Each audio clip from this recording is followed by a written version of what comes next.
Bab 1141. Xiang Shaoyun menerima balasan dari perkumpulan naga. Mereka menyetujui syarat tambahannya. Tantangan terhormat tersebut akan berupa pertandingan terbaik dari 5 ronde. Masing-masing pihak akan mengirimkan petarung dengan tingkat kultivasi yang serupa dan bertarung hingga salah satu pihak memperoleh 3 kemenangan. Ini adalah metode tantangan yang cukup umum. Tetapi karena Sekte Ziling saat ini kekurangan talenta, metode tantangan ini sangat tidak menguntungkan bagi mereka. Lagi pula, orang-orang seperti Ye Chaomu, Raja Api Merah, Hantu Pemangsa, dan si putih kecil tidak ada di sekitar. Dia bahkan tidak bisa memikirkan siapapun yang bisa dia kirim ke dalam pertarungan. Untungnya, Tuo Bawaner meninggalkan pengasingannya saat ini. Sebelumnya, dia adalah seorang sovereign tingkat keempat. Setelah pengasingan, kultivasinya meningkat. Namun, orang yang ingin Xiang Shaoyun ajak berpartisipasi dalam tantangan bukanlah Tuo Bawaner. Melainkan, dia ingin meminjam si bocah tua darinya. Ia memiliki 3 sein di sisinya, Duoji, Kura-Kura, dan Katak. Namun, ketiganya adalah sein yang relatif baru dan tidak dapat dibandingkan dengan sein veteran. Adapun si bocah tua, setidaknya ia adalah sein tingkat lanjut. Dengan kehadirannya, kekhawatiran Xiang Shaoyun akan berkurang drastis. Ketika Tuo Bawaner mendengar Xiang Shaoyun mengeluh kepadanya, dia segera mencari si bocah tua. Namun, dia mendapati bahwa si bocah tua sudah tidak ada lagi di sekte tersebut. Hanya keledai yang tersisa untuk menjaganya. Kakek keledai, di mana kakek urchin? Tanya Tuo Bawaner dengan cemas. Kau mengenalnya dengan baik. Dia bukan tipe orang yang suka berdiam diri di satu tempat. Dia mungkin pergi mencari gadis-gadis desa di suatu desa, kata keledai itu. Tuo Bawaner memandang Xiang Shaoyun tanpa daya. Baiklah. Kita ajak kakek keledai ikut bersama kita, kata Xiang Shaoyun sambil mendesah kecewa. Keledai itu adalah seorang iblis suci. Namun, kekuatannya masih jauh di bawah si bocah tua. Setelah memilih beberapa elit dari sekte tersebut, sekelompok 300 orang berangkat. Apapun yang terjadi, yang terpenting adalah mereka tidak kalah dalam hal penampilan. Tepat sebelum mereka berangkat, Pang Tongyuan bertanya dengan cemas, Tuan Muda Sekte, apakah ini taktik perkumpulan naga untuk memancing kita menjauh dari sekte? Xiang Shaoyun menggelengkan kepalanya dan berkata, tidak ada gunanya melakukan itu. Mereka berusaha menjadi organisasi tingkat 8, dan mereka membutuhkan kita. Menghancurkan kita tidak akan memberikan keuntungan apapun bagi mereka. Anda mungkin benar, tetapi kita tetap perlu berhati-hati, kata Pang Tongyuan. Xiang Shaoyun mengangguk dan berkata, tingkatkan pertahanan kita dan aktifkan semua formasi pertahanan. Saat ada serangan musuh, kita akan dapat merasakannya dan kembali. Oke, semoga kamu kembali dengan kemenangan, kata Pang Tongyuan. Yang lain juga berteriak, pulanglah dengan kemenangan. Pulanglah dengan kemenangan. Suara itu menggema di seluruh sekte Ziling. Semacam aura tampak terbentuk di sekitar sekte, simbol persatuan sekte. Jika suatu hari sekte Ziling mencapai persatuan penuh dan akumulasi yang cukup, mereka akan mampu mewujudkan aura yang kuat. Aura tersebut akan meningkatkan keberuntungan sekte, memungkinkan sekte untuk tumbuh dan berkembang jauh lebih lancar. Xiang Shaoyun duduk di atas mani, menyampirkan jubah perang di pundaknya, dan menyerbu keluar gerbang dengan pedang pembunuh langit penguasa di tangannya. Yang lain mengikutinya dari belakang. Ke-300 orang itu berkuda dengan momentum yang mengesankan, menunjukkan kekuatan organisasi tingkat 7. Di hutan belantara di luar kota Ziling, 108 jenderal perkumpulan naga sedang menunggu. Mereka sudah sampai, kata Liang Chairen. Dia telah mengamati area tersebut dari posisi yang lebih tinggi. Ke-108 jenderal itu menunggu dengan waspada. Mereka semua menyesuaikan kondisi fisik mereka, memacu diri hingga mencapai kondisi optimal untuk menghadapi pertempuran yang akan datang. Ketika Xiang Shaoyun mencapai pasukan perkumpulan naga, dia mengangkat pedang pembunuh langit agung dan berteriak, Sekte Ziling akan meraih kemenangan. Suaranya lantang dan penuh kekuatan. Saat suaranya menggema di sekitarnya, kepercayaan diri rakyatnya meningkat, dan mereka berteriak bersamanya, Sekte Ziling akan meraih kemenangan. Membangun momentum sebelum pertempuran sangat penting untuk menekan lawan. 2 kehidupan yang lalu, Xiang Shaoyun adalah dewa perang. Dia telah memimpin pasukan melalui peperangan yang tak terhitung jumlahnya, dan dia tentu memahami pentingnya momentum. Namun, 108 jenderal tersebut tetap mempertahankan kehadiran yang kuat, sama sekali tidak terpengaruh oleh 300 penunggang kuda dari Sekte Ziling. Hal ini karena mereka telah lama menyesuaikan kondisi mereka ke keadaan optimal. Terlebih lagi, mereka berada di sini dengan keyakinan penuh akan kemenangan. Lagi pula, istri mereka, wakil ketua perkumpulan, dan ketua perkumpulan muda hadir secara pribadi. Ketika Xiang Shaoyun melihat reaksi mereka, dia mengerutkan kening sambil berpikir, orang-orang ini datang dengan persiapan matang. Bersama Duoji, kura-kura, dan katak, ia melangkah maju. Sementara itu, Long Yufang, Liang Chairen, dan orang ketiga melangkah keluar dari pihak Dragon Society. Kedua pihak berdiri saling berhadapan. Long Yugang bertatap muka dengan Xiang Shaoyun sambil tersenyum. Ia berkata, Anda adalah ketua sekte muda sekte Ziling. Xiang Shaoyun menatap Long Yugang yang berada di alam fondasi jiwa tingkat ketiga dan berkata, benar. Akulah Xiang Shaoyun. Jadi, bagaimana rencanamu? Katakanlah. Long Yugang tampak seperti belum genap 30 tahun, padahal sebenarnya ia sudah berusia 45 tahun. Tidak mungkin baginya untuk mencapai tingkat kultivasi seperti itu di usia semuda ini. Sederhana saja. 2 ronde kaisar, 2 ronde penguasa, dan 1 ronde orang suci. Bagaimana menurutmu? Kata Long Yugang. Xiang Shaoyun berpikir sejenak dan menjawab, untuk apa repot-repot? Mengapa aku tidak melawan 5 penguasa kalian sendirian? Mari kita tentukan pemenangnya dalam satu pertempuran. Sejujurnya, Xiang Shaoyun kurang percaya pada orang-orang di sekitarnya. Jika tidak, dia tidak akan memberikan saran ini. Jangan terlalu sombong. Lagi pula, percuma saja melakukan itu, kata Long Yugang sambil tersenyum. 1 ronde kaisar, 3 ronde penguasa, dan 1 ronde orang suci, kata Xiang Shaoyun. Dia tidak akan membiarkan mereka mendikte segalanya tentang tantangan tersebut. Sepertinya kau tidak begitu percaya diri dengan kaisar-kaisarmu. Baiklah, aku akan memberikannya padamu, kata Long Yugang dengan percaya diri. Baiklah, mari kita mulai. Aku tak sabar untuk segera menyingkirkan kalian dari hadapanku, kata Xiang Shaoyun dengan nada tidak ramah. Haha, sekte Zilingmu ditakdirkan menjadi milik kami. Kenapa kami harus menyingkir dari hadapanmu, kata Long Yugang sambil tertawa terbahak-bahak. Dia berteriak, para kaisar akan bertarung duluan. Zhang Dongsheng, giliranmu. Atas perintahnya, seorang penunggang kuda bergegas keluar dan menjawab, baik, Tuan Muda. Penunggang itu adalah seorang pria parubaya dengan reputasi tinggi. Ia duduk di atas serigala hijau dan memegang gada besar, tampak sangat gagah berani. Ia dikenal sebagai kaisar nomor 1 di perkumpulan naga. Bahkan, ia telah menjadi kaisar selama 100 tahun. Ia tanpa henti mengasah kekuatannya di dalam alam tersebut alih-alih mencoba memasuki alam fondasi jiwa. Menurutnya, seseorang hanya boleh mencoba langkah itu setelah mengasah dirinya hingga sempurna. Karena itulah, dia sudah lama memiliki kemampuan untuk melawan para penguasa. Dia bahkan telah membunuh banyak penguasa biasa. Jelas bahwa perkumpulan naga tidak akan begitu saja melepaskan giliran para kaisar jika mereka mengirimnya keluar. Xiang Shaoyun bisa melihat betapa kuatnya fondasi Zhang Dongsheng hanya dengan sekali pandang. Dia mengerutkan kening dan menatap Duoji sambil bertanya, dasar pemabuk tua, siapa yang harus kita kirim? Dia mungkin seorang pemimpin sekte muda, tetapi dia masih belum mengenal anggota sektenya dengan baik. Bab 1142.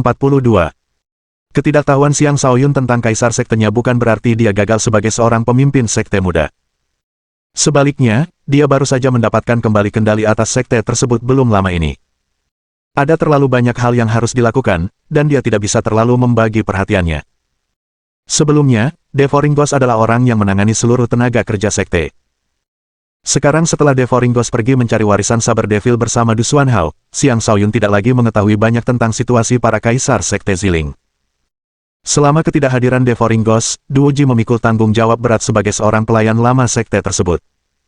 Dialah yang mengelola seluruh sekte, jadi dia juga orang terbaik yang bisa dimintai bantuan oleh Xiang Shaoyun.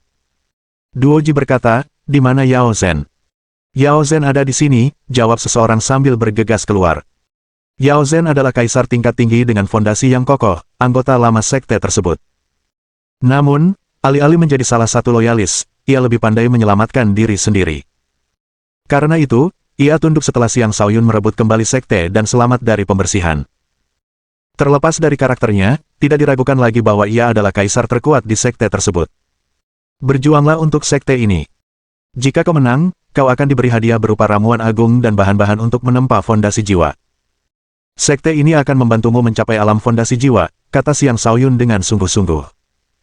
Dia telah melihat kekuatan Yao Zhen, dan dia tidak optimis tentang pertempuran ini.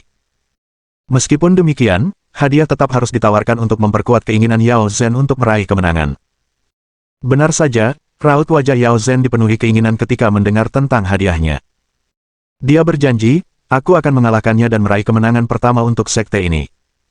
Ayo mati, teriak Zhang Dongshen dengan nada menghina. Siapapun yang berani memprovokasi sekte ini akan mati, teriak Yao Zhen sambil menyerbu dan menusuk dengan pedangnya. Saat bergerak, Yao Zhen membuktikan bahwa dia adalah petarung yang cukup mumpuni. Dia telah mencapai tahap kesatuan senjata manusia, dan dia menyerang tanpa ampun dengan kekuatan luar biasa. Pedangnya menusuk udara seperti pelangi yang tajam. Serangannya cukup kuat bahkan untuk mengancam mereka yang berada di alam fondasi jiwa. Sayangnya, itu masih jauh dari cukup untuk menghadapi kaisar veteran seperti Zhang Dongsheng. Dengan seringai, Zhang Dongsheng mengayunkan gadanya ke depan. Seorang ahli hanya perlu sekali pandang untuk melihat kebenaran. Saat Zhang Dongsheng bergerak, tekanan yang tak terlukiskan terbentuk di sekelilingnya dan menyelimuti Yao Zhen. Itu adalah jenis tekanan yang seharusnya hanya mampu diciptakan oleh seorang penguasa. Yao Zhen merasakan sebuah batu besar menekan jantungnya, auranya langsung melemah. Tongkat dan pedang itu berbenturan, menciptakan banyak percikan api yang berterbangan ke segala arah. Benturan itu hampir membuat pedang Yao Zhen terlepas dari tangannya. Ruang antara ibu jari dan jari telunjuknya robek dan mulai berdarah. Dia terpaksa mundur dengan cepat dan melayangkan banyak tebasan pedang ke depan untuk mencoba menghentikan Zhang Dongsheng agar tidak maju ke arahnya. Sayang sekali Zhang Dongsheng jauh lebih kuat daripada Yao Zhen. Hanya dengan mengayunkan tongkatnya, Zhang Dongsheng menghancurkan semua tebasan sebelum maju menyerang. Ketika Yao Zhen merasakan kekuatan Zhang Dongsheng, dia mulai panik. Dan ketika semangatnya mulai menurun, kemenangan menjadi semakin sulit. Zhang Dongsheng menyerang dengan agresif, memaksa Yao Zhen untuk bertahan. Dia tertawa terbahak-bahak dan berkata, "Kau sok sombong dengan kekuatan sekecil ini. Matilah." Lalu dia mengangkat gada itu sebelum menurunkannya, melepaskan pancaran cahaya hijau yang berubah menjadi serigala hijau. Serigala itu menerkam, menghancurkan pedang Yao Zhen, dan menggigitnya. Yao Zhen ketakutan dan ingin menyerah. Namun, tongkat itu datang terlalu cepat dan menghancurkan kepalanya sebelum dia bisa menyelesaikan kata-katanya. Pemandangan berdarah yang dipenuhi darah dan serpihan otak terbentang di hadapan semua orang. Orang-orang dari Sekte Ziling memasang ekspresi muram. Niat bertempur tinggi yang mereka miliki sebelumnya merosot setelah kekalahan ini. Perkumpulan naga akan menang. Perkumpulan naga akan menang, teriak perkumpulan naga. Ketika moral satu pihak menurun, moral pihak lain meningkat. Inilah efek dari kemenangan dan kekalahan. Haha, maaf, tapi sepertinya kita yang meraih kemenangan pertama, kata Long Yugang sambil tertawa angkuh.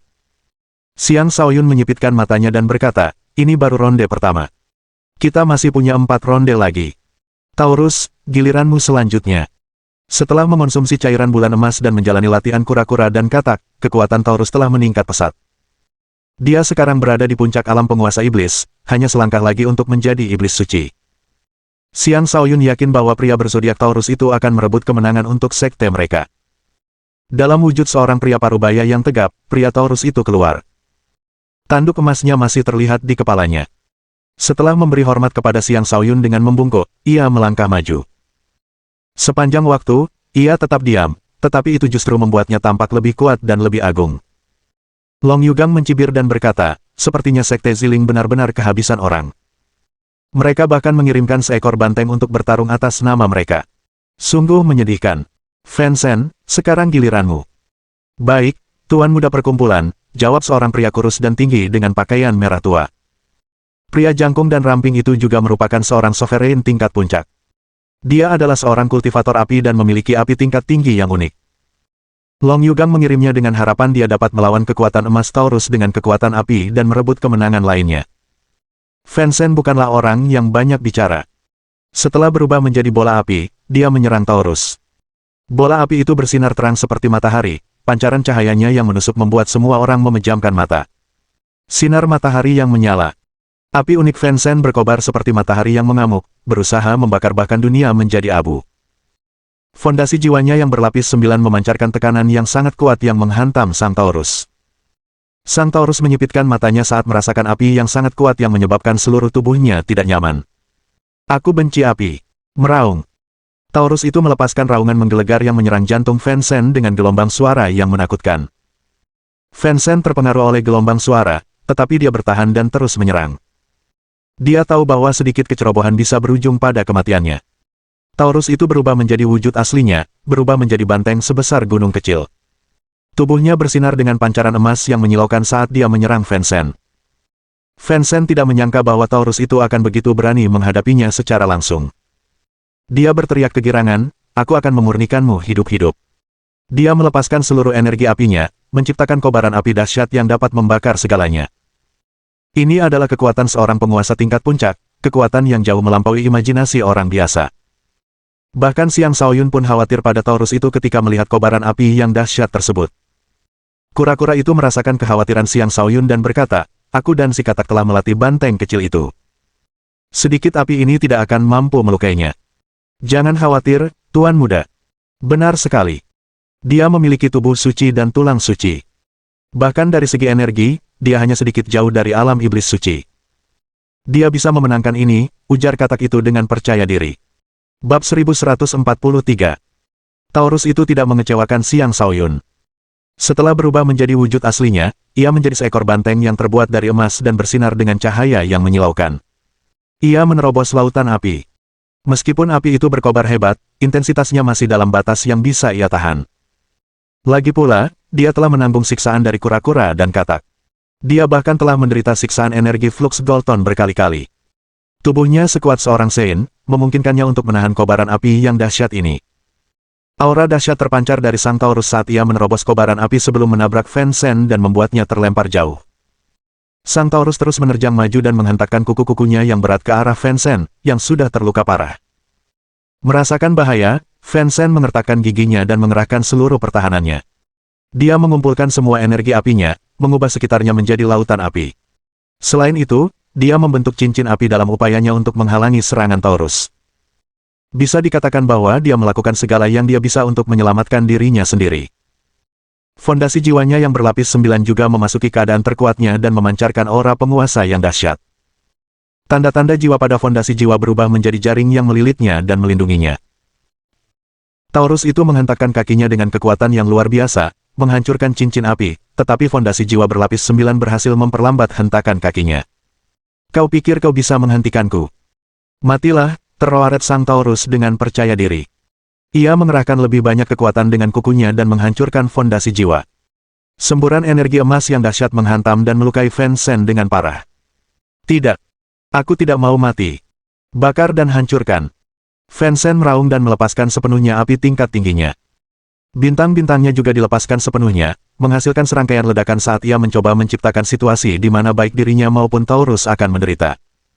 Meskipun Taurus hanya mampu menggunakan metode penyerangan yang kasar, dia tidak bodoh. Alih-alih memaksakan diri menghadapi upaya terakhir Fan Shen, dia dengan cepat mundur sebelum melancarkan serangan suara. Fan Shen sudah terluka parah. Terlebih lagi, bahkan fondasi jiwanya pun retak. Dia tidak bisa menahan serangan suara itu dan tubuh serta jiwanya hancur. Tidak ada yang istimewa sama sekali, kata si Taurus dengan nada meremehkan sebelum kembali ke sisi Sekte Ziling. Tingkat kegembiraan di Sekte Ziling mencapai titik didih. Bagus sekali. Sekte Ziling kita adalah yang terkuat. Sekte Ziling akan meraih kemenangan. Jangan pernah berpikir bahwa kami kekurangan bakat. Perkumpulan naga kalian tidak ada apa-apanya dibandingkan kami. Benar sekali. Sekte Ziling kita tidak akan dikalahkan. Pergi sana, perkumpulan naga. Kemenangan itu berhasil mengangkat suasana hati sekte yang sedang terpuruk. Tentu saja, mereka yang berasal dari perkumpulan naga memasang ekspresi tidak senang. Dengan ekspresi tidak puas, Long Yugang memanggil petarung berikutnya. Petarung baru itu bertubuh pendek. Ia tampak seperti kurcaci, tetapi sebenarnya ia adalah hibrida manusia dan kurcaci. Penampilan fisiknya agak kurang menarik, dan namanya adalah Tu Hang Sun. Ia memiliki bakat dan kemampuan ras kurcaci. Petarung ketiga sekte itu adalah emas ketiga dari penjaga emas. Dia sekarang pada dasarnya adalah boneka di bawah kendali Xiang Shaoyun, tetapi dia masih memiliki kekuatan tempur yang tidak bisa diremehkan. Emas pertama dan emas kedua secara alami lebih kuat, tetapi Xiang Shaoyun telah mengirim keduanya untuk mengawal keenam malaikat kembali. Mereka belum kembali, jadi mereka harus mengirim emas ketiga untuk bertarung sebagai gantinya. Pertempuran sengit meletus antara emas ketiga dan Tu Hang Sun. Tidak seperti dua pertempuran pertama yang berakhir relatif cepat, pertempuran ini berlangsung lama. Third Gold bertarung dengan teknik Buddha yang sangat kuat. Ketika dia melepaskan fondasi jiwanya yang berlapis 9, seolah-olah seorang Buddha jahat telah muncul. Banyak simbol kuno berterbangan keluar, menyemburkan banyak tanah dari patung batu yang dihadapinya. Tu Hang Sun mahir dalam kekuatan elemen bumi. Dia bisa meminjam kekuatan bumi di sekitarnya dan membungkus seluruh tubuhnya dengan tanah. Dia mengubah dirinya menjadi patung batu saat bertarung tanpa henti melawan juara ketiga emas. Hehe, Buddha jahat. Kau bukan apa-apa. Matilah. Tersembunyi di dalam patung batu, Tu Hang Sun tertawa terbahak-bahak sambil melemparkan banyak batu ke arah Third Gold. Langit dipenuhi batu-batu yang bergulingan, setiap batu memiliki kekuatan untuk meruntuhkan sebuah gunung. Tu Hang Sun mungkin bertubuh kecil, tetapi ia memiliki kekuatan yang menakutkan. Menghadapi serangan dahsyat itu, Third Gold menggunakan seluruh kekuatannya dan melepaskan berbagai teknik Buddha yang menakjubkan. Keduanya terus saling menyerang, melancarkan serangan demi serangan satu sama lain. Mereka semakin kelelahan, dan keduanya semakin menderita luka-luka. Orang-orang yang menyaksikan pertarungan itu takjub dan berseru, beginilah seharusnya pertarungan antara para penguasa tingkat atas. Pertarungan itu berlangsung dalam waktu yang tidak dapat ditentukan. Akhirnya, Third Gold menunjukkan tanda-tanda bahwa dia tidak bisa bertahan lebih lama lagi. Xiang Shaoyun mengerutkan kening saat perasaan buruk muncul dalam dirinya. Sementara itu, Long Yugang tersenyum dan berkata, Old Sun ahli dalam pertempuran yang berlarut-larut. Itu bisa dimengerti. Sebagai seseorang yang mengendalikan sejumlah besar energi bumi, Tu Hang Sun dapat terus mengisi kembali energinya. Terlebih lagi, dia juga mampu melepaskan banyak serangan mengerikan, memaksa Third Gold ke dalam kebuntuan. Ketika Tu Hang Sun melihat bahwa Third Gold tidak dapat bertahan lebih lama lagi, dia mencibir, saatnya mengakhiri ini. Shield Kill. Tiba-tiba, Tu Hang Sun menerobos keluar dari patung batu. Seperti tikus, dia menyerang Third Gold dari sudut yang sama sekali tak terduga. Dia memegang cakar baja, dan dengan kekuatan yang mampu merobek ruang itu sendiri, dia mencakar leher Third Gold. Third Gold masih memusatkan perhatiannya pada patung batu itu. Saat telapak tangan emasnya menghantam patung batu itu hancur berkeping-keping. Ketika akhirnya ia menyadari ada yang salah, rasa sakit yang tajam menyerang lehernya. Tenggorokannya telah tertusuk oleh cakar baja, yang langsung membunuhnya. Tu Hang Sun yang menang menjilat darah di cakar bajanya dan berkata, siapa lagi dari Sekte Ziling yang ingin bertarung? Aku akan membunuhmu juga. Sungguh arogan. Tunggu di sana. Aku akan membunuhmu sekarang juga, teriak seorang penguasa pemberani dari pihak Sekte Ziling. Namun, sosoknya ditahan oleh Duo Ji. Pemimpin Sekte Muda akan menentukan petarung selanjutnya, kata Duo Ji. Sang raja yang gelisah menenangkan dirinya. Ia tidak berani menentang perintah langsung. Maafkan saya. Sepertinya perkumpulan naga kita telah meraih kemenangan lagi. Satu kemenangan lagi dan kami akan menjadi tuanmu mulai sekarang, kata Long Yugang dengan angkuh. Mereka telah sepenuhnya merebut inisiatif, jadi dapat dimengerti mengapa dia menjadi begitu lengah. Tuan Sekte Muda, izinkan saya bertarung di ronde berikutnya, ujar penguasa yang sama. Aku akan bertarung, kata Xiang Shaoyun sambil perlahan melangkah maju. Di saat kritis seperti ini, sebagai pemimpin Sekte Muda, ia tentu saja harus mengambil alih. Bagaimanapun, ia hanya memiliki kepercayaan diri penuh. Ia tidak akan membiarkan orang lain memikul beban pertandingan sepenting ini. Semua orang di Sekte Ziling tahu betapa kuatnya Xiang Shaoyun. Meskipun begitu, mereka tetap tampak khawatir ketika melihatnya berjalan keluar. Ini adalah pertarungan sampai mati. Kekalahan akan merenggut nyawanya. Bab 1144. Ketika Xiang Shaoyun sendiri melangkah keluar, orang-orang dari perkumpulan naga terkejut. Mereka tidak menyangka Xiang Shaoyun cukup percaya diri untuk bertarung. Di antara 108 jenderal, seorang pemuda menatap Xiang Shaoyun dengan penuh antusias. Ia berpikir, orang ini ternyata adalah ketua Sekte Muda Sekte Ziling. Setelah bertahun-tahun, kekuatannya telah tumbuh ke tingkat yang bahkan aku pun tak bisa melihatnya. Kuharap dia tidak mati semudah itu. Sangat sedikit orang di perkumpulan naga yang berharap Xiang Shaoyun tidak meninggal di usia muda. Siapakah pemuda ini? Mungkin pertanyaan itu hanya akan terjawab setelah Xiang Shaoyun melihatnya. Haha, kau berani sekali. Aku akan menghadapimu sendiri, kata Long Yugang sambil tertawa terbahak-bahak. Dia adalah seorang penguasa tingkat ketiga, dan dia dapat melihat bahwa Xiang Shaoyun hanya berada di alam fondasi jiwa tingkat kedua. Dia yakin dia bisa mengalahkan Xiang Shaoyun. Saat itu, Liang Chairen menghampirinya dan berkata, Tuan muda masyarakat, sebaiknya Anda tidak melakukannya. Pak Liang, apakah Anda tidak percaya pada saya? Tanya Long Yugang dengan tidak senang. Liang Chairen buru-buru berkata, bukan itu masalahnya. Dengan identitasmu, bagaimana mungkin kau membahayakan dirimu sendiri? Akan jauh lebih baik jika kau terus mengawasi semua orang. Liang tua, kau mungkin benar, tapi aku ingin memberinya pelajaran secara pribadi dan menaklukkan seluruh Sekte Ziling, kata Long Yugang dengan keras kepala. Kenapa aku tidak bertarung di ronde ini saja? Tawar Liang Chairen dengan cemas. Liang Chairen sendiri telah menyaksikan kekuatan Xiang Shaoyun. Dia jelas lebih hebat dari yang terlihat, dan Liang Chairen khawatir Long Yugang akan terbunuh. Liang Chairen. Long Yugang meraung, tidak senang. Kemarahannya terlihat jelas oleh semua orang. Dia sudah mengatakan bahwa dia akan bertarung, namun Liang Chairen menghentikannya.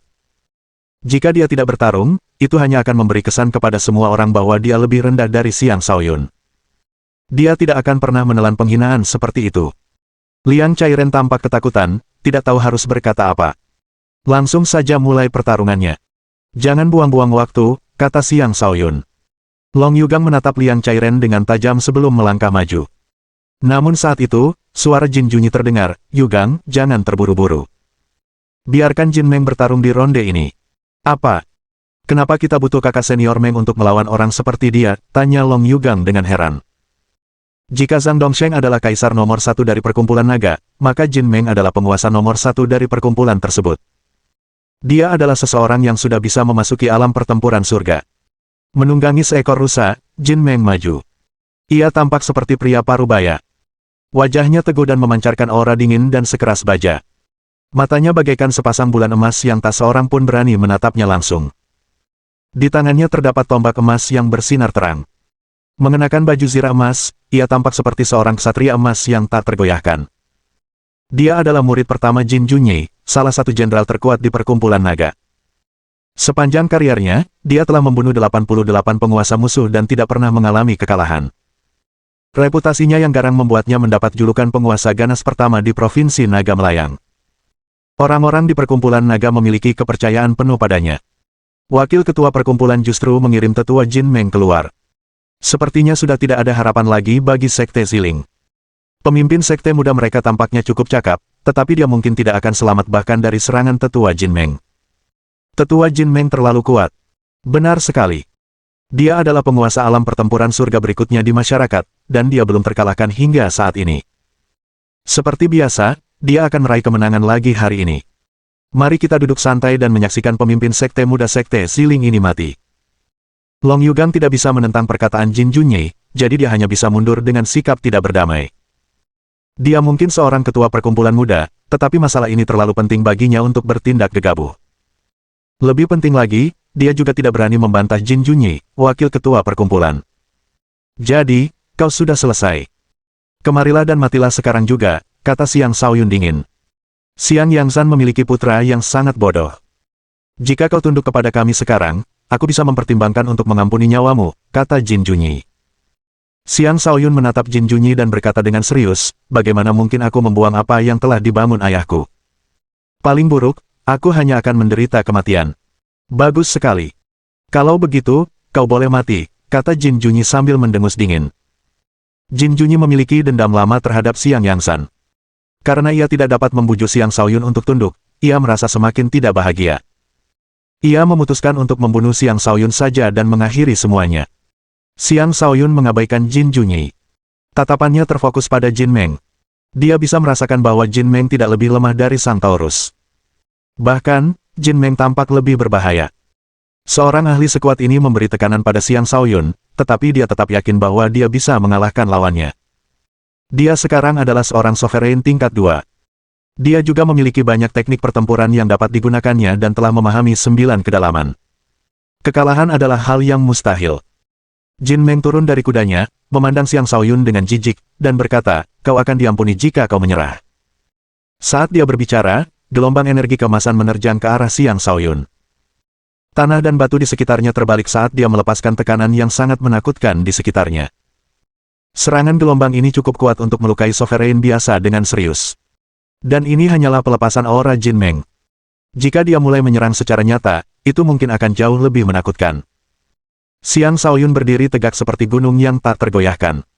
Ia menjawab dengan santai, hal yang sama berlaku untukmu. Jin Meng mengangkat alisnya dan tertawa terbahak-bahak. Haha, menarik. Mari kita lihat seberapa mampunya kamu. Dia mendekati Xiang Shaoyun dengan langkah lebar. Dengan setiap langkah yang diambilnya, auranya melonjak dan akhirnya membentuk banyak gelombang emas yang saling tumpang tindih. Gelombang-gelombang itu menerjang Xiang Shaoyun berulang kali. Ini adalah aura seorang sovereign tingkat puncak seperti Jin Meng, namun aura ini jauh lebih menakutkan daripada aura yang bisa dilepaskan oleh sovereign biasa. Dia memancarkan perasaan bahwa dia benar-benar mampu bertarung di atas kelasnya. Ekspresi orang-orang Sekte Ziling berubah drastis. Mereka dapat merasakan kekuatan Jin Meng, dan mereka mulai mengkhawatirkan Xiang Shaoyun. Namun, Xiang Shaoyun tidak hanya menunjukkan keberanian tanpa rasa takut, tetapi justru maju menerjang ombak. 9 tangga neter milik Overlord. Auranya meledak keluar dari tubuhnya dan menyebar ke segala arah, menangkis gelombang emas dengan petir ungu bawaannya. Seekor naga dan seekor harimau muncul. Keduanya meraung, membentuk aura naga dan harimau yang tak tertandingi saat mereka menerkam Jin Meng. Xiang Shaoyun melangkah 3 langkah ke depan. Setiap langkah membawa kekuatan dan tekanan yang luar biasa. Untaian petir ungu menari-nari di sekelilingnya, menimbulkan kekacauan di sekitarnya. Langkah ketiganya mendarat di atas Jin Meng, seolah-olah dia akan memaku Jin Meng ke dalam tanah. Jin Meng mengerutkan kening sebelum ekspresi kegembiraan muncul di wajahnya. Dia meraung, memiliki aura sekuat itu di alam penguasa tingkat kedua. Sepertinya kau memiliki fondasi yang cukup kokoh. Jika kau diizinkan untuk berkembang beberapa tahun lagi, aku khawatir tidak ada seorang pun di alam penguasa yang dapat menandingimu. Sayang sekali kau akan mati hari ini. Bab 1145. Nenek, bagaimana pendapatmu tentang pemuda ini? Tanya Jin Junyi. Diberkahi oleh surga dengan bakat yang tak terbatas, kata wanita tua itu. Apakah dia benar-benar sehebat itu? Jawab Jin Junyi dengan takjub. Aku tidak tahu bagaimana dia berlatih, tapi aku merasa dia tidak kalah hebat dari ahli alam fondasi jiwa tingkat puncak. Dia baru berada di tahap kedua. Jika dia naik 2 atau 3 tahap lagi, dia mungkin bisa membantai para Sein, kata wanita tua itu. Sekalipun Xiang Yangzhan kuat saja tidak cukup, dia juga punya anak yang luar biasa. Sungguh mengagumkan, ujar Jin Junyi sambil mendesah. Kita tidak bisa membiarkan pemuda ini hidup, kata wanita tua itu. Ada kilatan jahat di matanya. Pada saat itu, Jin Meng mengangkat tinju emasnya dan melemparkannya ke kaki Xiang Shaoyun yang sedang menghentak ke arahnya. Energi tinju itu melonjak seperti pelangi yang dahsyat. Tinju dan kaki itu bertabrakan, menciptakan ledakan besar yang membentuk awan jamur emas. Xiang Shaoyun tampaknya tidak terpengaruh oleh tinju emas itu. Seolah-olah dia telah berubah menjadi naga ungu, dia melayang ke arah yang berbeda saat mengambil langkah keempat dan kelimanya. Petir Starfall menghujani langit dan menyatu dengan energi petirnya sendiri, menjadi lautan petir yang kacau. Menghadapi seorang ahli super seperti Jin Meng, Xiang Shaoyun harus berhadapan langsung dengan lawannya dan mengalahkannya dalam hal aura sebelum meraih kemenangan melalui pertempuran. Jin Meng mengangkat kepalanya, ekspresinya berubah serius. Dia mengumpulkan seluruh kekuatannya ke dalam tinjunya dan melayangkan pukulan dahsyat lainnya. Kepalan emas itu memancarkan energi tinju yang sangat besar yang menghantam petir ungu dengan energi emas yang sangat kuat. Pemandangan tabrakan itu sangat spektakuler. Jin Meng menunjukkan kekuatan yang mampu melawan langit, membuktikan bahwa reputasinya memang pantas disandangnya. Namun, serangan Xiang Shaoyun sebenarnya hanyalah tipuan. Ketika Jin Meng melakukan serangan balik, dia berubah menjadi sambaran petir dan menukik dari arah lain. Sejumlah tinju petir menghujani mereka. Jin Meng tidak menyangka Xiang Shaoyun bisa bergerak secepat itu. Untungnya, indranya sangat tajam, dan dia segera mendeteksi apa yang sedang dilakukan Xiang Shaoyun. Jin Meng menyerang Xiang Shaoyun yang datang dengan sikunya sekuat binatang baja, menangkis semua pukulan yang datang. Pada saat yang sama, penghalang pertahanan emas membungkus tubuhnya, melindunginya dari percikan listrik di sekitarnya. Tentu saja, Jin Meng tidak akan hanya bertahan. Dia menyesuaikan posisinya dan berubah menjadi binatang buas yang menyerang dengan ganas, melepaskan rentetan pukulan emas ke arah Xiang Shaoyun, membanjiri sekitarnya dengan cahaya kemasan. Sebagai seorang sovereign tingkat puncak, Jin Meng memiliki kekuatan tempur yang tidak bisa diremehkan. Meskipun Xiang Shaoyun mampu melawan sovereign tingkat puncak setelah mencapai tahap kedua, ia masih kesulitan menghadapi serangan dahsyat Jin Meng hanya dengan menggunakan 1 bintang. Tak lama kemudian, serangan Jin Meng memaksa Xiang Shaoyun mundur berulang kali. Orang-orang dari perkumpulan naga mulai tertawa, sementara orang-orang dari Sekte Ziling memasang ekspresi getir. Kontras antara kedua pihak sangat jelas. Semakin Jin Meng bertarung, semakin gagah berani dia terlihat. Dia meraung, kartu truf apa lagi yang kau punya? Tunjukkan semuanya, atau kau akan mati sekarang juga. Xiang Shaoyun kesulitan menghadapi pukulan-pukulan yang terlalu kuat dan terpaksa melakukan hal lain. Jangan khawatir. Kalian akan melihat kartu trufku, kata Xiang Shaoyun sambil melepaskan kekuatan angin dan petir. Angin dan petir. 2 energi berbeda bekerja bersama untuk membentuk bencana alam. Angin berubah menjadi naga, dan petir berubah menjadi harimau. Kedua binatang buas itu menebar kehancuran di mana-mana. Perubahan mendadak itu membuat Jin Meng sedikit terbewilderet. Dia mengira Xiang Shaoyun hanyalah seorang kultivator petir. Penambahan kekuatan berbeda secara tiba-tiba itu ternyata telah memberikan serangan Xiang Shaoyun kekuatan yang setara dengan miliknya. Jin Meng terpaksa menghadapi pertempuran dengan lebih serius. Pertempuran sengit terjadi antara dirinya dan Xiang Shaoyun. Ledakan terus bergemuruh, menyebabkan lingkungan sekitar bergetar saat serangan mereka yang tak terarah melayang kemana-mana, menciptakan banyak kawah di tanah. Mulut Long Yugang ternganga lebar karena takjub ketika melihat Xiang Shaoyun bertarung seimbang dengan Jin Meng. Ia mengira dapat dengan mudah mengalahkan Xiang Shaoyun dengan tingkat kultivasinya di alam fondasi jiwa tahap ketiga. Lagi pula, ia juga seseorang yang mampu bertarung di atas kelasnya. Sekarang setelah melihat Xiang Shaoyun menunjukkan kekuatan yang setara dengan Sovereign tingkat puncak, ia sulit menerimanya. Apakah dia menyembunyikan kekuatannya selama ini, pikir Long Yugang.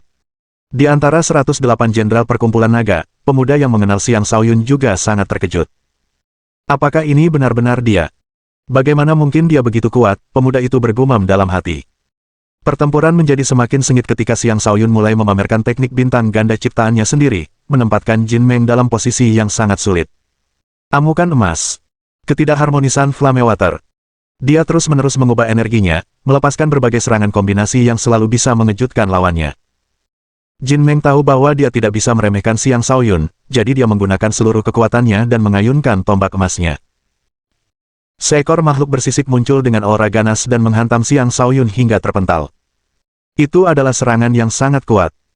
Jika bukan karena Xiang Shaoyun telah lama melatih tubuhnya hingga batas maksimal, serangan itu pasti sudah cukup untuk melukainya. Jin Meng tak membuang waktu dan mengirimkan fondasi jiwa 9 lapisnya yang menghantam Xiang Shaoyun. Tombak emasnya mengikuti di belakang fondasi jiwanya, mewujud menjadi banyak tombak yang menyegel sekitarnya. Xiang Shaoyun dapat merasakan bahwa fondasi jiwa Jin Meng telah mencapai tingkat kekuatan Sudosein. Tidak heran jika ia memiliki kemampuan bertarung yang begitu menakjubkan. Untungnya, jiwa Xiang Shaoyun juga berada di tingkat Sudosein. Ditambah dengan kemampuan Jin Meng untuk bertarung di atas kelasnya, tekanan fondasi jiwa Jin Meng tidak efektif melawannya. Namun, tombak emas itu sangat merusak. Jika tombak itu mengenainya, Xiang Shaoyun akan menderita luka parah. Kecepatan Xiang Shaoyun tak tertandingi, tetapi bahkan dia pun akan kesulitan menghindari semua tombak itu. Karena itu, dia menggunakan 6 lapisan sisik emasnya untuk bertahan. Namun, luka-luka masih tertinggal di tubuhnya, menyebabkan darahnya mengalir. Rasa sakit itu seperti provokasi yang membuatnya meraung marah, lalu kenapa kalau kau seorang penguasa tingkat tinggi? Aku bisa membunuhmu seperti aku membunuh ayam. Pedang Overlord Sky Slaying Saber muncul di tangannya saat dia mulai mengayunkannya dengan liar, melepaskan energi petir yang mengerikan ke segala arah. Petir Starfall juga menghujani langit, melepaskan kekuatan yang jauh lebih tinggi daripada saat dia meninju dengan tinjunya. Teknik pedang pembunuh langit 9 penguasa, posisi keempat, penghancuran total. Niat membunuh yang membara muncul seperti auman dewa petir, mengancam untuk menghancurkan dan mengakhiri seluruh keberadaan. Jin Meng mengangkat tombaknya dan melepaskan fondasi jiwanya, berubah menjadi dewa perang berbalut emas yang mampu membantai segala sesuatu yang menghalangi jalannya. Kedua serangan itu bertabrakan, menciptakan ledakan kacau dari pedang, petir, tombak, dan sisik emas. Pertempuran itu begitu sengit sehingga bahkan sebuah fenomena mulai muncul di langit. Semua pengamat tercengang. Tidak ada kata yang dapat menggambarkan betapa dahsyatnya pertarungan ini. Bab 1146. Benarkah ini terjadi? Tetua Jin Meng ternyata tidak mampu membunuh ketua sekte muda dari sekte Siling itu seketika. Sebagai orang yang merebut kembali sekte itu, sepertinya dia memang sangat cakap. Tapi aku masih merasa tetua Jin Meng akan mampu mengalahkannya sebentar lagi. Kau pantas menjadi ketua sekte muda kita. Kau pasti bisa mengalahkannya sampai dia kencing di celana. Teruslah berjuang, ketua sekte muda. Pemimpin sekte muda itu bahkan belum menggunakan kekuatan penuhnya. Tunggu saja sampai dia serius. Bahkan seorang Sein pun tidak akan mampu menandinginya. Perkumpulan naga menyuarakan dukungan mereka untuk Jin Meng, sementara sekte Ziling tentu saja menyuarakan dukungan mereka untuk Xiang Shaoyun. Ini adalah pertarungan penting. Jika perkumpulan naga menang, sekte Ziling akan jatuh di bawah kendali mereka. Di sisi lain, kemenangan Xiang Shaoyun akan memberi sekte tersebut lebih banyak ruang bernapas. Wanita tua dan Jin Junyi, yang sedang mengamati pertempuran, juga menatap Xiang Shaoyun dengan kaget dan bingung. Xiang Shaoyun tidak hanya memiliki kekuatan tempur yang gagah berani, tetapi ia juga mengembangkan berbagai kekuatan, yang benar-benar mengguncang pandangan dunia mereka. Mereka selalu tahu bahwa seseorang yang mengolah beberapa kekuatan tidak hanya akan gagal mencapai tingkat kultivasi yang tinggi, tetapi juga akan gagal mengekstrak begitu banyak kekuatan dari setiap kekuatan dengan kemahiran yang tinggi. Xiang Shaoyun tidak hanya mahir dalam berbagai kekuatan, tetapi juga dapat menggabungkannya dengan lancar. Itu sangat mengejutkan. Jika Xiang Shaoyun adalah pemilik fisik kekacauan primal, mungkin itu bisa diterima. Tetapi karena dia juga menggunakan kekuatan angin dan petir, jelas dia tidak memiliki fisik kekacauan primal. Mereka sama sekali tidak tahu seperti apa fisik Xiang Shaoyun sebenarnya. Bahkan, dari pengamatan mereka, tampaknya hanya kekuatan kayu, tanah, dan cahaya yang belum digunakan. Tetapi tepat ketika mereka menyimpulkan bahwa Xiang Shaoyun hanya mengembangkan 6 kekuatan, dia menunjukkan kekuatan baru. Saat Xiang Shaoyun bertabrakan dengan Jin Meng, tangan Xiang Shaoyun terentang ke bawah. Pakaiannya sudah robek parah, dan darah mengalir dari sekujur tubuhnya. Dia tampak sangat menderita. Jin Meng dikenal sebagai penguasa ganas pertama, jadi wajar jika ia memiliki kemampuan bertarung yang luar biasa. Namun, sehebat apapun Xiang Shaoyun, tingkat kultivasi Xiang Shaoyun masih jauh lebih rendah, sehingga ia tidak mampu mengalahkan Jin Meng dengan cepat. Bahkan, ia masih berada dalam posisi yang sedikit kurang menguntungkan. Meskipun begitu, Jin Meng jelas berada dalam posisi yang jauh lebih buruk daripada yang dipikirkan semua orang.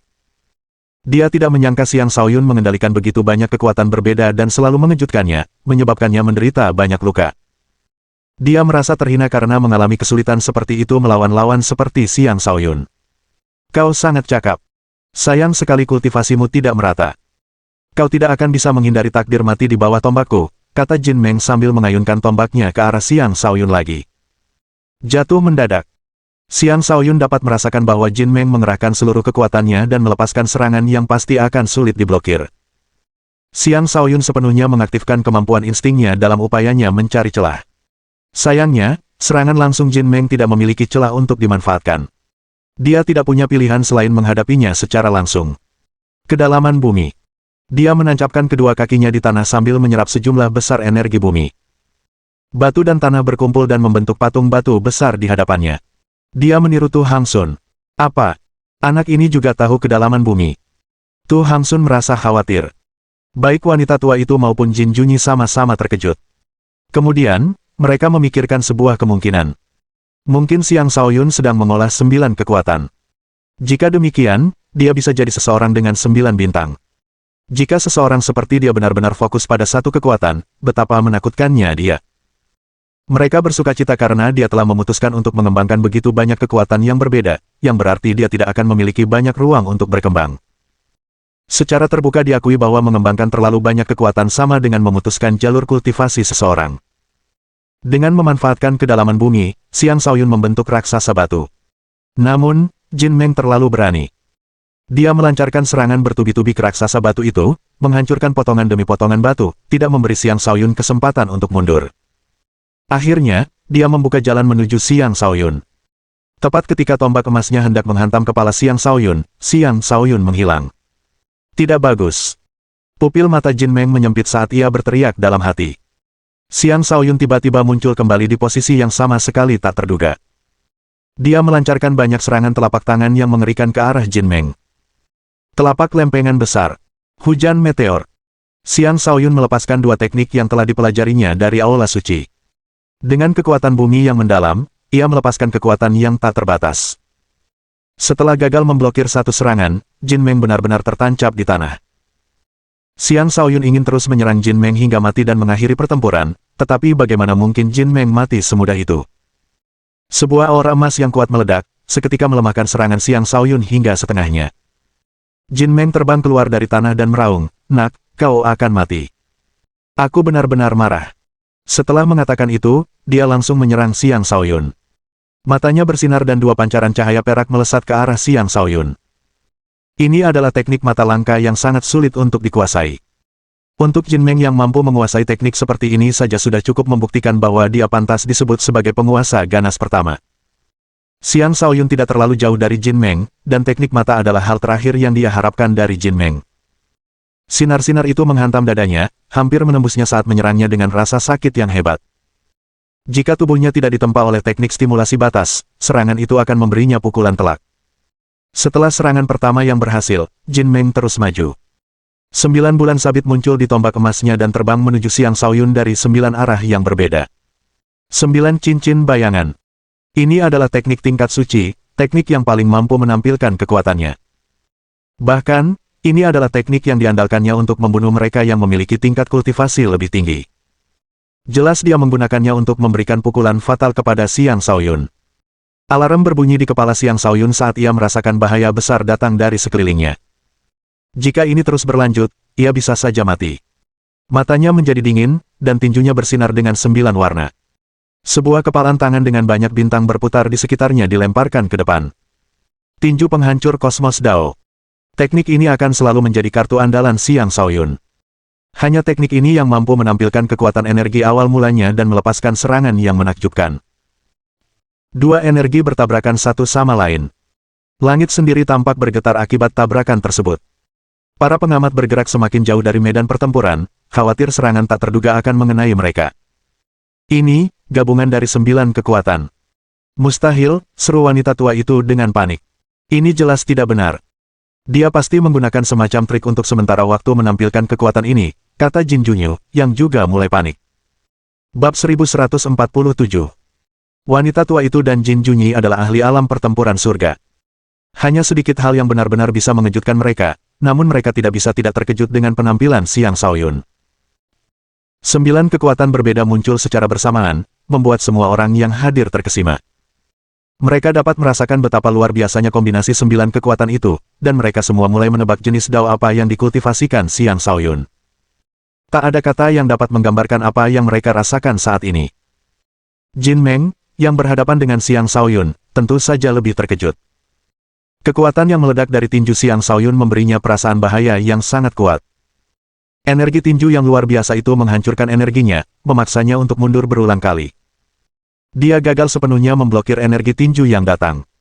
Sebuah pukulan keras menghantam tulang rusuknya, meretakkan baju besinya dan membuatnya terlempar seperti peluru. Lalu kenapa kalau kau seorang sovereign tingkat tinggi? Aku bisa membunuhmu semudah membunuh seekor ayam, geram Xiang Shaoyun sambil melancarkan lebih banyak serangan ke arah Jin Meng. Tinju-tinjunya cukup kuat untuk membuat lubang di langit, cukup kuat untuk membunuh penguasa manapun. Satu demi satu tinju berwarna 9 warna menghujani mereka, masing-masing membawa kekuatan mengamuk yang tampaknya mampu menembus ruang angkasa itu sendiri. Bahkan, ruang di sekitar mereka sudah menunjukkan tanda-tanda ketidakstabilan, dan energi spasial yang kacau mulai berputar di sekitar mereka. Semua orang diliputi rasa takut. Menghadapi tinju yang begitu dahsyat, siapapun dari mereka akan hancur berkeping-keping. Long Yugang, yang awalnya ingin melawan Xiang Shaoyun, pucat pasi karena ketakutan.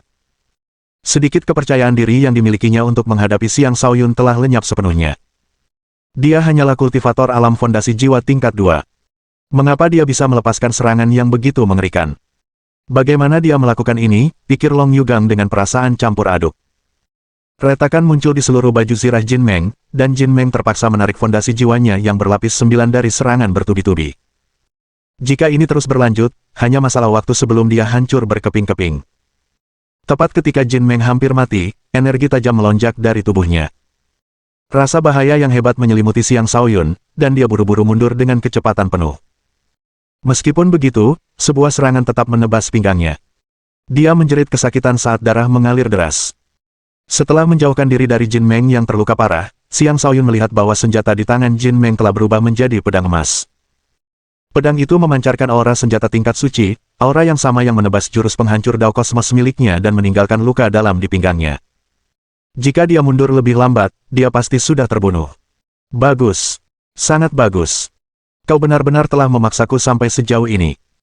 Hari ini, aku akan menggunakanmu sebagai korban darah untuk pedang yang diberikan tuanku kepadaku, kata Jin Meng dengan tatapan penuh niat membunuh. Pedang emas itu adalah hadiah Jin Junyi kepada Jin Meng untuk mendorongnya mencapai alam pertempuran surga secepat mungkin. Pedang itu juga berfungsi sebagai kartu truf baginya untuk melindungi dirinya sendiri. Jin Meng telah menyimpan kartu truf ini untuk lawan yang lebih kuat darinya. Ia tentu saja tidak senang karena seseorang seperti Xiang Shaoyun telah memaksanya untuk mengeluarkan pedang ini. Ia bersumpah akan mencincang Xiang Shaoyun menjadi beberapa bagian. Pertempuran akan segera berakhir, ujar Jin Junyi.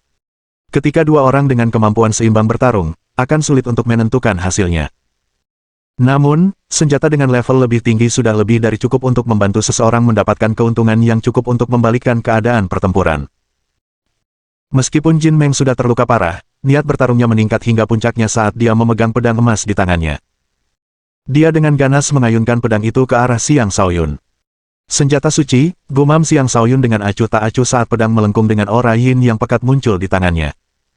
Dia menangkis pedang Jin Meng dengan pedang melengkung itu. Pedang Jin Meng menebas udara, membanjiri udara dengan energi emas yang tak terbatas. Energi pedangnya saling bersilangan di sekelilingnya, mengancam untuk memotong segala sesuatu menjadi berkeping-keping. Ketajaman serangannya adalah sesuatu yang tidak dapat ditangani oleh seorang penguasa pun. Bahkan seorang ahli yang sudah menjadi Sudosein hanya bisa melarikan diri ketika menghadapi serangan ini.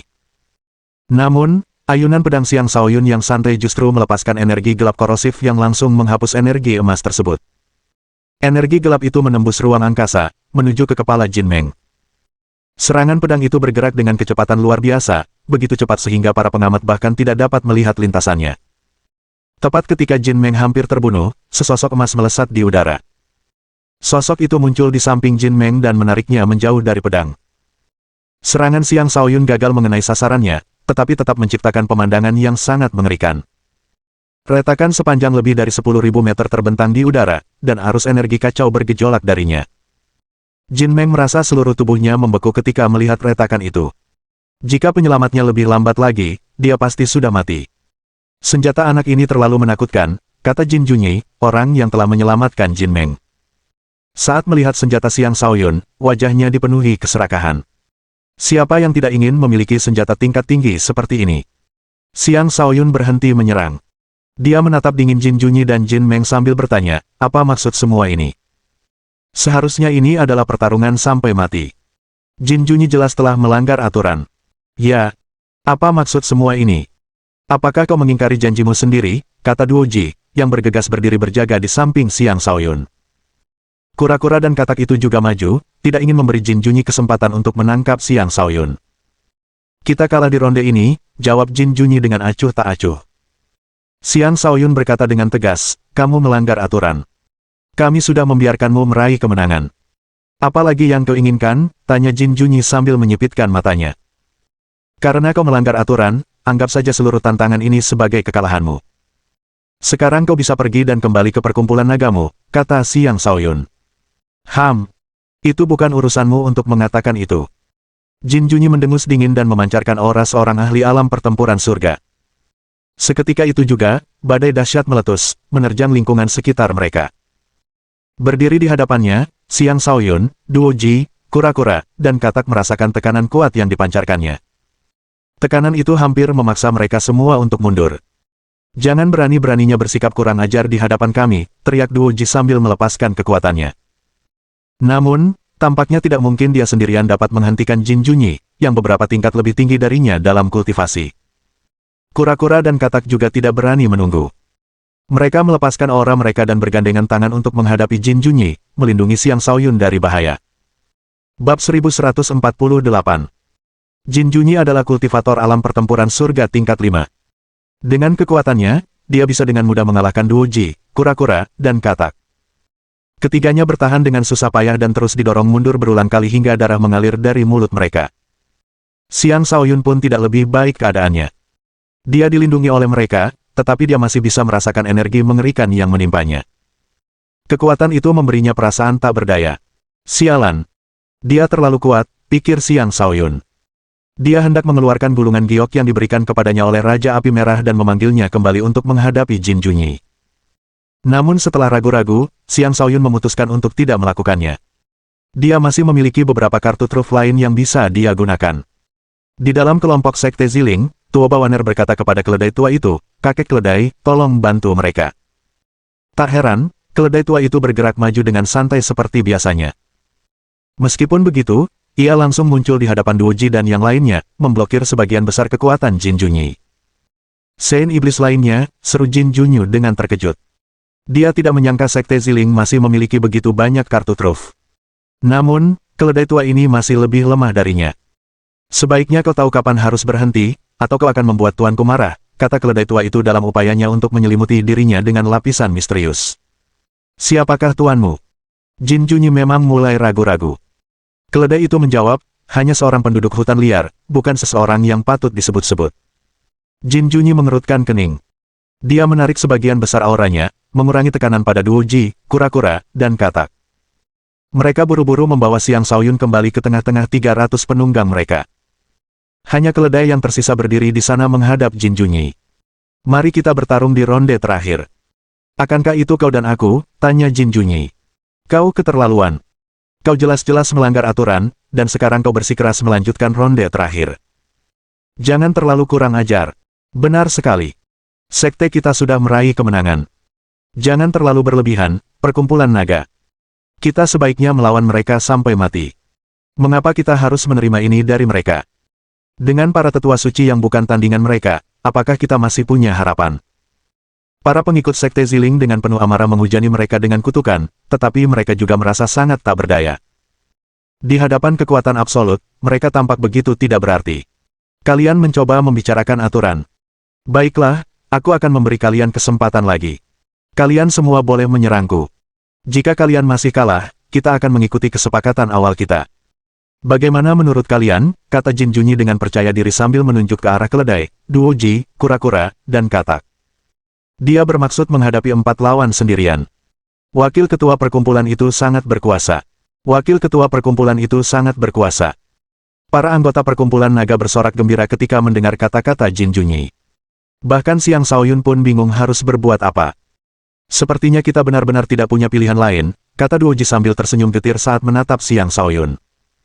Dengan tatapan tegas, ia melangkah maju dan berdiri di samping keledai, menunjukkan dengan jelas bahwa ia lebih memilih bertarung sampai mati daripada menyerah. Kura-kura dan katak saling bertukar pandang sebelum mengikuti jejaknya. Kodok, gunakan teknik kodokmu dan bunuh dia dengan bau busukmu nanti, kata kura-kura. Apa maksudmu membunuhnya dengan bau busukku? Aku akan menelannya hidup-hidup, kata si kodok. Tapi kupikir lebih baik menghajarnya sampai jatuh ke tanah dengan pukulan kura-kuramu saja. Pukulan kura-kuraku, jawab kura-kura itu.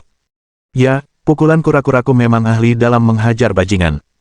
Wajah Jin Junyi berubah muram ketika mendengar mereka berbicara dengan sembrono. Dia berkata, apakah kalian sudah selesai bicara?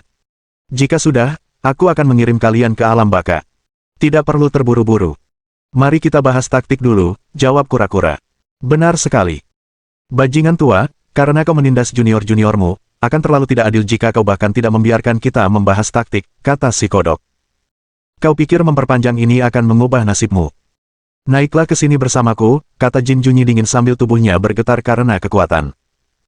Dia mengunci target pada keledai, duo Ji, kura-kura, dan katak, berencana untuk menyeret mereka ke langit untuk melanjutkan pertempuran. Tunggu. Tuanku akan melawanmu, kata keledai itu. Tuanmu ada di sini, tanya Jin Junyi dengan tatapan serius setelah terkejut sesaat. Seseorang yang memiliki iblis suci sebagai tunggangan bukanlah orang yang bisa diremehkan. Itulah mengapa Jin Junyi khawatir dengan kemunculan pemilik keledai itu. Siapapun akan merasa takut akan hal yang tidak diketahui. Hehe, bagaimana menurutmu? Tanya keledai itu sambil menyeringai. Jin Junyi meraba-raba sekelilingnya tetapi tidak menemukan apapun. Menyadari bahwa dia telah dibohongi, dia menjadi sangat marah karena merasa terhina. Kau berani membodohiku. Jika kalian tidak tunduk, aku akan membantai kalian semua. Ia sangat marah. Ia berhenti peduli dan menyerang keledai tua itu. Sebuah telapak tangan emas menghantam dengan kekuatan yang mampu meruntuhkan gunung dan membalikkan lautan. Keledai itu mendapati dirinya tidak mampu menghindari serangan itu tepat waktu. Bergeraklah, teriak duo Ji sambil ia, kura-kura, dan katak menyerang Jin Junyi dari 3 arah berbeda. Mereka bertujuan untuk memperlambatnya agar ia tidak bisa membunuh keledai itu. Kalian semua, enyahlah. Jin Junyi meraung sambil mengayunkan lengannya yang lain, mengirimkan rantai yang kuat ke arah duo Ji dan yang lainnya. Seketika, ruang angkasa itu sendiri retak saat kekuatan dahsyat menyebar ke segala arah. Duo Ji, kura-kura, dan katak memiliki tingkat kultivasi yang terlalu rendah dibandingkan dengan Jin Junyi. Dengan satu serangan, ketiganya terlempar jauh sambil batuk darah. Keledai tua itu juga mengalami masa-masa sulit. Dia dengan paksa menangkis serangan telapak tangan, tetapi sebuah luka masih muncul di tubuhnya, dan darahnya mengalir deras. Dia hanyalah seorang Saint Iblis tingkat 3, masih 3 tingkat lebih rendah dari Jin Junyi dalam hal kultivasi. Semua orang dari Sekte Ziling putus asa ketika mereka melihat keempat Saint mereka terluka parah setelah satu gerakan. Xiang Shaoyun, menyerahlah, atau kalian semua akan mati, tuntut Jin Junyi sambil berdiri gagah berani layaknya dewa perang. 4 orang suci bukanlah jumlah yang sedikit. Bahkan perkumpulan naga mereka pun tidak memiliki banyak orang suci. Karena itu, Jin Junyi berharap mereka akan tunduk daripada mati. Apakah aku benar-benar tidak punya pilihan lain, gumam Xiang Shaoyun dengan putus asa. Siapa yang berani membunuh menantu suci kita? Tiba-tiba, sebuah suara sembrono terdengar di udara. Bab 1149. Orang yang menyebut Xiang Shaoyun sebagai menantu suci tak lain adalah si bocah tua. Dia datang dari arah yang tidak diketahui, dan tubuhnya, yang tidak terlalu tegap, memancarkan aura luar biasa yang membuatnya tampak tinggi dan agung. Pak Tua, jika kau menunggu lebih lama lagi, aku pasti sudah mati, kata keledai yang terluka parah itu. Si bocah tua muncul di samping keledai tua itu dalam sekejap. Melihat lekukan di tubuh keledai itu, dia meraung marah, siapa orang kurang ajar yang telah memukulmu hingga berbentuk seperti ini? Hentikan omong kosong ini. Selain orang di sana, siapa lagi yang mungkin, kata keledai tua itu sambil menatap Jin Junyi. Tuo Bawaner juga berteriak, kakek Urchin, kau harus membantu menantu suci itu. Jangan khawatir, nona muda. Dengan aku di sini, mereka tidak akan bisa membuat masalah, kata si bocah tua sambil menatap Jin Junyi. Aura seorang Sein tingkat lanjut meledak dari dirinya dan menghantam Jin Junyi. Sosoknya melesat maju sambil mengarahkan telapak tangannya ke dada Jin Junyi. Jin Junyi sudah mempersiapkan diri untuk serangan itu, tetapi dia tetap merasa tidak akan mampu menghindari serangan tersebut. Tepat saat serangan si bocah tua hendak mengenai sasaran, wanita tua yang tadinya diam bergegas mendekat. Sesosok hantu naga yang menakutkan melesat keluar dari tongkatnya dan meraung saat menerkam si bocah tua. Mengaum. Hantu naga itu sangat kuat. Kemanapun ia lewat, ruang itu sendiri hancur. Ia langsung tiba di belakang si tua Urchin. Si tua Urchin merasakan ancaman yang kuat, dan ia terpaksa berbalik dan membanting telapak tangannya ke arah serangan yang datang. Telapak tangannya sangat kuat, langsung menghancurkan bayangan naga itu. Dampak benturan itu menyebar seperti tsunami, mengguncang sekitarnya. Jin Junyi memanfaatkan kesempatan ini untuk segera menjauh. Adapun wanita tua itu, dia menghadap si bocah tua dan berkata, siapapun kau, ikut campur dalam masalah ini adalah sebuah kesalahan. Pergilah jika kau pintar, dan aku tidak akan mempersulitmu. Si bocah tua mengangkat alisnya dan berkata, kau pikir kau bisa melawanku hanya karena senjata di tanganmu itu? Sebaiknya kalian serang aku bersama-sama.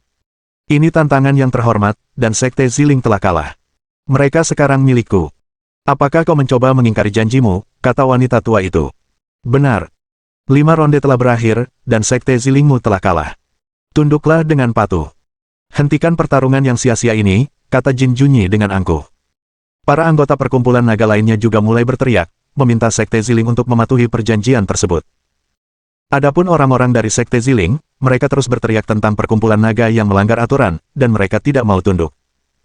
Xiang Shaoyun berdiri dan menghentikan teriakan pihaknya.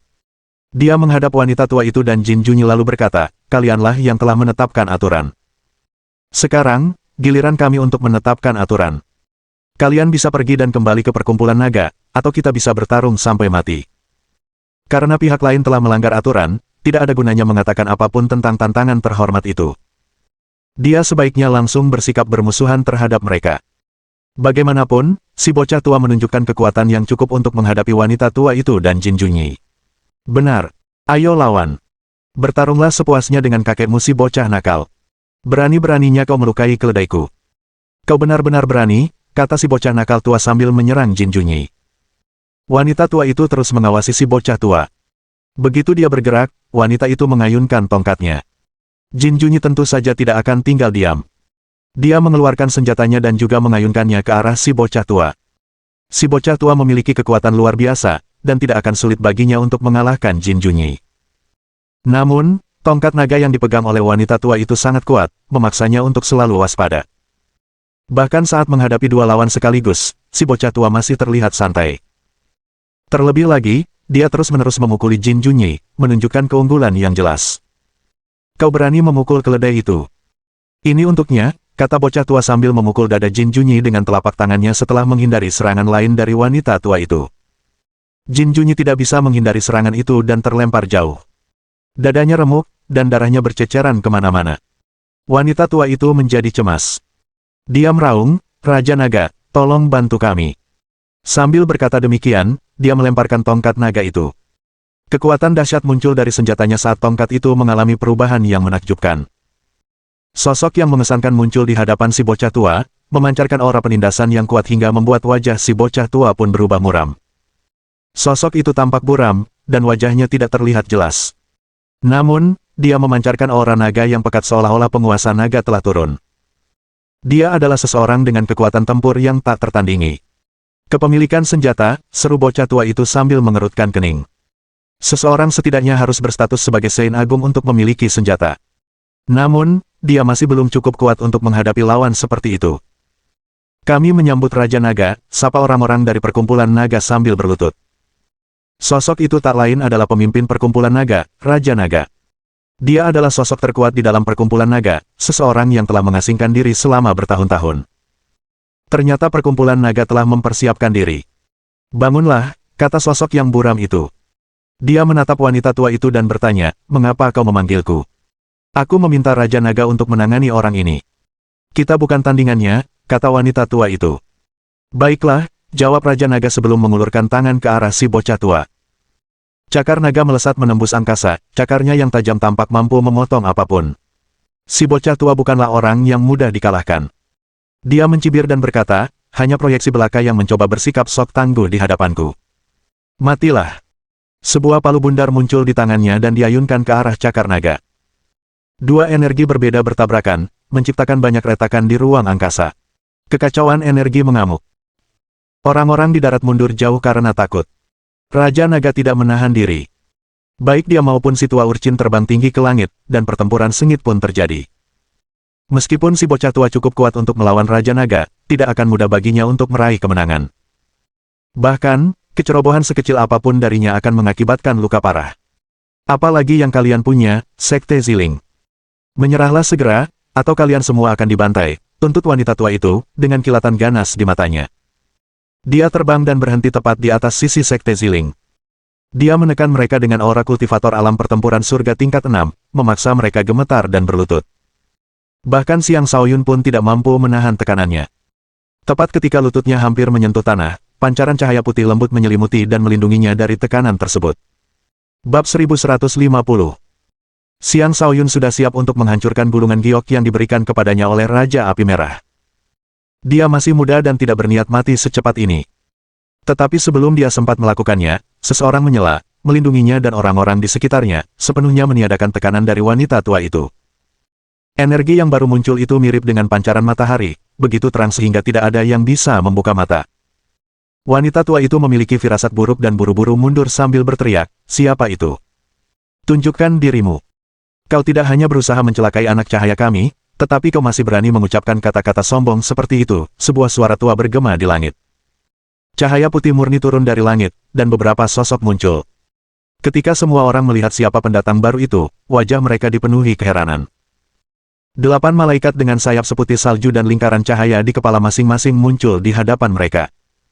Di belakang para malaikat ada 2 manusia yang berpakaian seperti biarawan. Kelompok itu dipimpin oleh seorang malaikat tua yang tidak terlalu tinggi. Ada aura tenang di sekitarnya, seolah-olah dia adalah kakek tetangga yang ramah. Ketika Xiang Shaoyun melihat mereka, senyum lebar merekah di wajahnya. Dia bergumam, kita selamat. Sejak pertempuran berubah menjadi pertarungan antara para ahli alam pertempuran surga, Xiang Shaoyun merasa sangat tak berdaya. Dia tidak mampu melakukan apapun dan hanya bisa menyaksikan Jin Junyi melukai orang-orang di pihaknya, dan menyaksikan wanita tua itu mengajak Raja Naga untuk menghadapi seluruh Sekte Ziling.